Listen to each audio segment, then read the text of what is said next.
السلام علیکم ورحمۃ اللہ وبرکاتہ۔ آج ہم کفن اس افسانے کے بارے میں بہت سی معلومات اکٹھا کریں گے، کیونکہ افسانے کا تعلق جو ہے پریم چند کے مشہور افسانہ کفن سے ہے، اور یہ کفن جو کہ گیان پیٹھ افسانہ کہلاتا ہے اور پریم چند کا شاہکار بھی ہے۔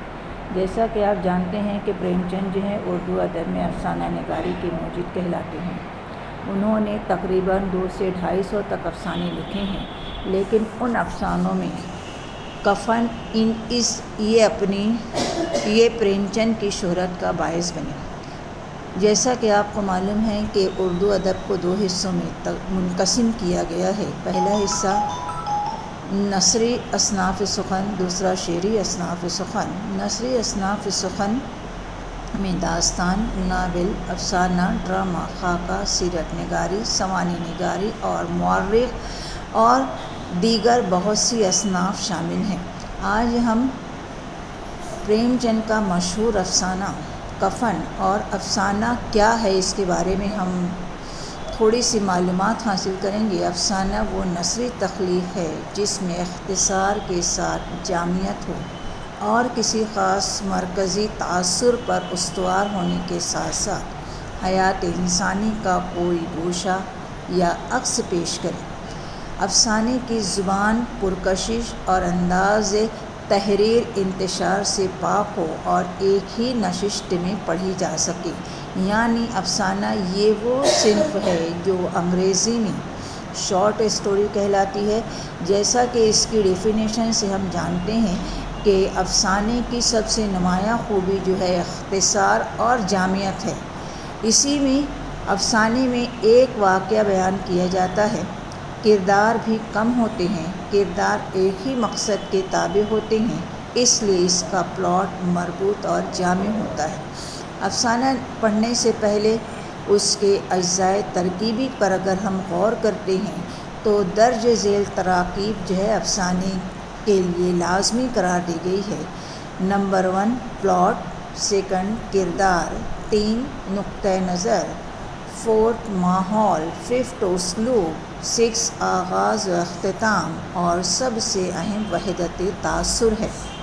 افسانے میں پلاٹ کی حیثیت جسم میں ریڑھ کی ہڈی کی سی ہے، تمام تر کہانی اسی پر منحصر ہوتی ہے، اور افسانے کی نمایاں اور اہم خصوصیات جو ہے وہ وحدت تاثر ہے۔ وحدت تاثر اس چیز کو جاننے کے لیے ہمیں اس بات کو دھیان میں رکھنا پڑے گا کہ پلاٹ، کردار نگاری، منظر نگاری، اسلوب، ان تمام چیزوں کو اگر ہم یکجا کرتے ہیں، ان تمام چیزوں میں اگر ربط قائم ہوتا ہے تو یقیناً افسانے میں وحدت تاثر کی کیفیت پیدا ہوتی ہے۔ آج ہم دیکھ رہے ہیں کہ کفن اس افسانے کا ہم تنقیدی جائزہ لینے والے ہیں۔ جیسا کہ میں نے آپ کو کہا ہے کہ کفن پریم چند کا شاہکار افسانہ ہے، سماجی حقیقت نگاری کی بہترین مثال ہے۔ یہ بھی آپ جانتے ہیں کہ پریم چند کے افسانوں میں حقیقت نگاری جا بجا بکھری ہوئی ہے۔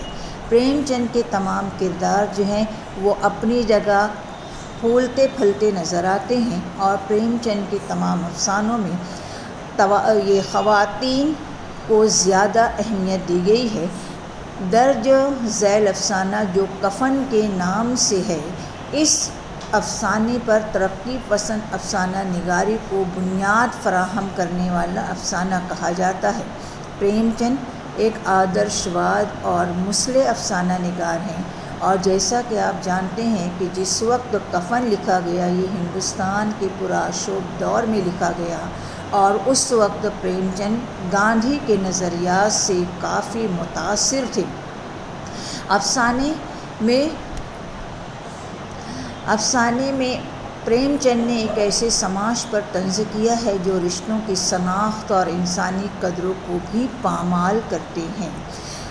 کردار کفن اس افسانے میں، جیسا کہ میں نے کہا ہے کہ افسانے میں کردار بہت کم ہوتے ہیں۔ اس افسانے میں 3 کردار دیے گئے ہیں۔ بیٹا جو مادھو ہے لیکن اس کی صفت پریم چند نے بتائی ہے کامچور اور کاہل ہے۔ بہو جو ہے بدھیا ہے جو عزت دار اور کافی محنتی ہے اور طبقہ نسواں کی ترجمان ہے۔ باپ جو کامچور بھی ہے، عقلمند بھی ہے، پھرتیلا بھی ہے، لیکن وہ اپنی زندگی کے تجربات کو اپنے بیٹے مادھو سے شیئر کرتا ہے۔ کفن اس افسانے میں کہانی جو ہے جس طبقے سے لی گئی ہے وہ چماروں کے نچلے طبقے سے تعلق رکھتی ہے۔ یہ دبے کچلے اور افلاس کے مارے ہوئے بھوکے انسان کی کہانی ہے۔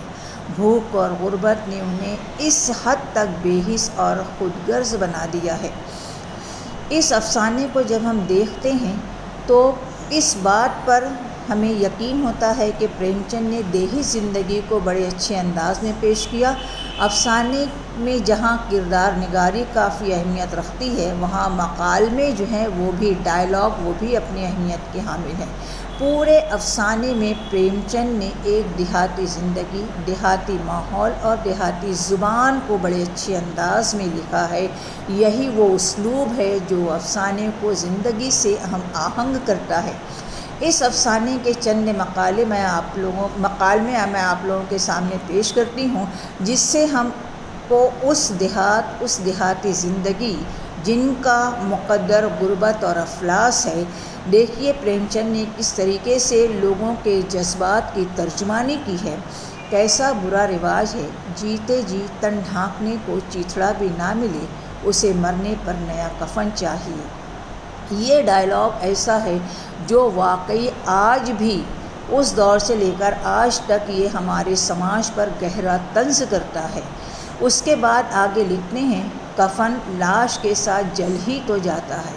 یہ ایک ایسا درد ہے جو بھوکے باپ اور بیٹے کے درمیان اس کے جذبات کی عکاسی کرتا ہے کہ اگر نیا کفن دیتے ہیں تو یقیناً وہ جل جائے گا، اگر اس کے کچھ پیسے بچ کے انہیں کھانے کے لیے دیے جائیں تو یقیناً انہیں ایک وقت کا بھرپیٹ کھانا مل سکتا ہے۔ اور کیا رکھا ہے، یہی 5 روپے ملے تو کچھ دوا دارو کرتے ہیں۔ دیکھیے اس ڈائلاگ میں پریم چند نے کتنی اہم چیز کو ظاہر کیا ہے کہ لوگ جب زندہ ہوتے ہیں، جب انہیں روپے دوا کی ضرورت ہوتی ہے تو لوگ انہیں پوچھتے نہیں، ان کے احوال سے واقف نہیں ہوتے اور ان کے مرنے کے بعد نیک کام کرنے کے لیے تیار ہوتے ہیں۔ اب یہاں پہ بدھیا جو ہے جو درد زراح میں مبتلا ہے، زندگی اور موت کی کشمکش میں ہے، دونوں باپ بیٹے مجبور ہیں۔ بدھیا کی آواز سن کر باپ کہتا ہے مرنا ہے تو جلدی ہی کیوں نہیں مر جاتی، دیکھ کر کیا آؤں۔ یہ جملہ جو ہے یہ مادھو کا ہے، یہ ڈائلاگ جو اپنے باپ کے سامنے کہتا ہے۔ دونوں بے بس ہیں، مجبور ہیں، کچھ نہیں کر سکتے۔ اب آگے دیکھیے انہوں نے کیا کہا ہے، بیچاری بڑی اچھی تھی۔ جب بدھیا اس دنیا سے رخصت ہو گئی، صبح ہوتے ہی اس کی موت ہو گئی، اور تو اس کے مرنے پر انہوں نے کہا کہ بیچاری بڑی اچھی تھی، مری بھی تو خوب کھلا پلا کر، مرتے وقت ہماری زندگی کی لاسا پوری کر گئی، ہماری زندگی کی لاسا پوری کر گئی، وہ بکھن ضرور جائے گی۔ یہ ایک ایسا ڈائلاگ ہے، بکھن اٹ مینس وہ جنت میں جائے گی، سورگ باسی ہے، اور انہوں نے یہ اس بات کی طرف اشارہ کیا ہے کہ لوگوں کو کھانا کھلانا یہ تمام نیکیوں میں اپنی اہمیت کی حامل ہے۔ پورا افسانہ ایسے ہی سادہ عام فہم الفاظ سے مزین ہے، لیکن ایسا طنز جو ہمارے ذہن کو جھنجھوڑ کر رکھ دیتا ہے۔ مادھو اور گھیسو کے معنی خیز مکالموں کا ایک ایک لفظ تیر کی طرح دل میں اترتا ہے۔ مادھو اور گھیسو یہ باپ بیٹے کے درمیان پریم چند نے جس انداز میں مکالمہ نگاری کی ہے، دونوں کے جذبات کی صحیح ترجمانی ہوتی ہے۔ یہ مکالمے سماجی حالات کی ستم ظریفیوں کو بے نقاب کرتے ہیں۔ بدھیا کی موت دراصل مادھو اور گھیسو اور پورے بے ضمیر سماج کی موت ہے، اور بدھیا کا کفن سارے سماج کا کفن ہے۔ یہ افسانہ بے لاگ بے رحم حقیقت کی نمائندہ مثال ہے۔ Thank you.